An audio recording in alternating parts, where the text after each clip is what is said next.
Hey there, and welcome. I'm Reb Skip, and this is your yoga tip of the day. We're going to do a pose that's called boat pose, and it's all about your core strength.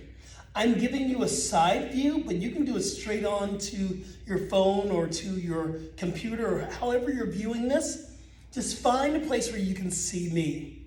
So in our boat pose, I want you to think about core strength. We begin to lean back, and I want you to touch your tummy. I want you to feel around your stomach area. It should feel like cement.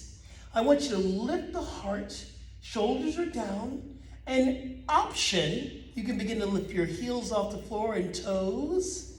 Next option, you can actually lift one hand, palms are open, and this is all about the core strength. So we're lengthening to the spine. What about the other hand?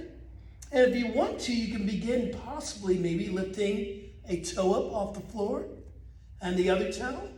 If you want to go into full boat pose, lift your arms and your toes and everything to the sky. 4, 3, 2, and 1. Relax, breathe, and that's your boat pose. Thank you so much for joining me today. Remember, stay flexible. Namaste.